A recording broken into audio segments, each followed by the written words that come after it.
Good morning. My name is Nontobeko Banza, an internal auditor from PKFVGA, and today we are discussing data breaches.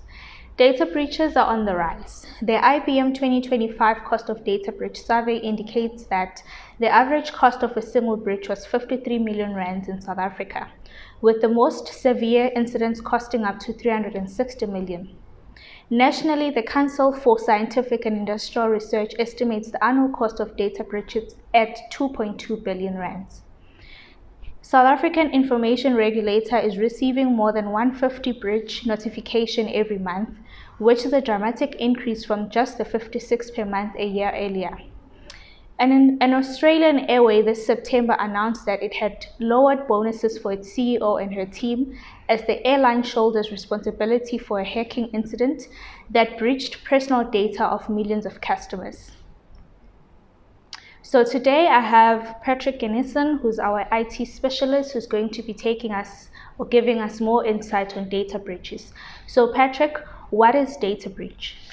A data breach is any security incident which unauthorized parties access confidential or sensitive data of individuals, such as ID numbers, bank account numbers, or corporate data such as customer records and bank account details of the actual organization. Then how do data breaches occur? Very interesting question. The most common one is human errors and IT failures. The hackers take advantage of employees' mistakes to gain access into confidential information, which accounts for about 26%, while IT failures accounts for 23%. What we see is misconfigured systems actually allow the hackers to get into the system, while employees' simple mistake by securing or storing the information on unsecured devices, thereby allowing the hackers to gain into that information. The second one is system vulnerabilities.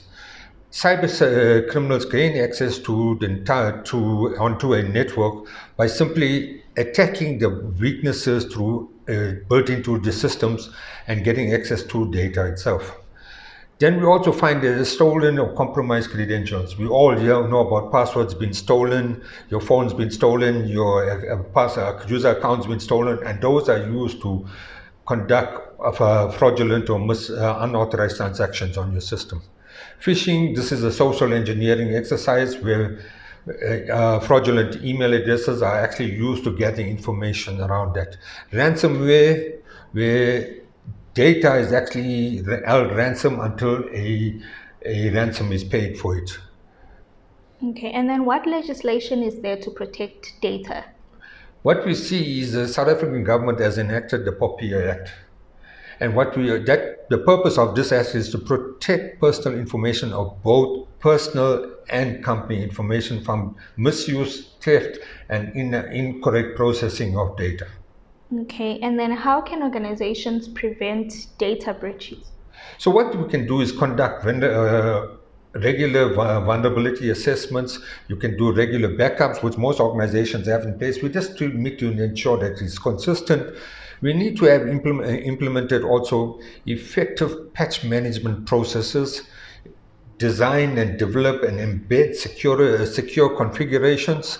And we also need to actually train our employees on a consistent and periodic basis of cybersecurity awareness. Thank you, Patrick, for that insightful take. For more information, kindly contact PKFVGA.